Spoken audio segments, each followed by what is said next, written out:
রাজবাড়ী journal, সারা বিশ্বে রাজবাড়ী। আজকে 17 বছর পর শেখ হাসিনাকে ক্ষমতা থেকে আমরা উৎখাত করেছি। ছাত্র জনতা মিলে আমাদের মা বোনেরা ঘর থেকে বেরিয়ে এসেছে, মায়েরা বেরিয়ে এসছে।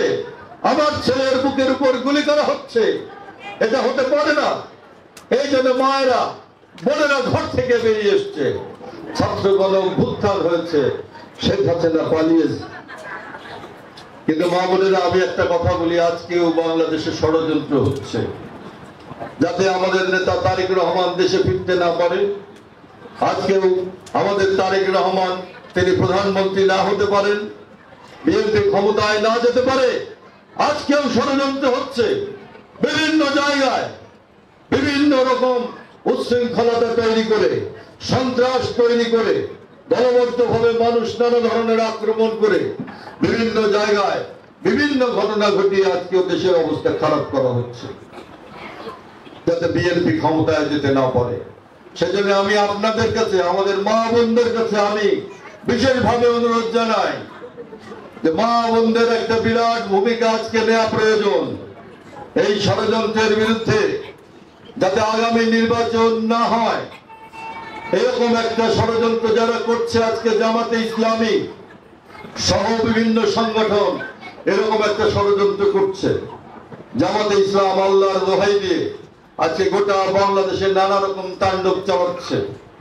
আজকে আল্লাহর কথা বলে আমাদের মা বোনদের কাছে যায়, সহজেই তাদের পক্ষ নেওয়ার চেষ্টা করছে। এই জামাত ইসলাম 71 সালে আমাদের মা বোনদেরকে ধর্ষণ করেছে। এই জামাত ইসলামী 71 সালে লক্ষ লক্ষ মানুষ হত্যা করেছে পাকিস্তানিদের পক্ষ নিয়ে।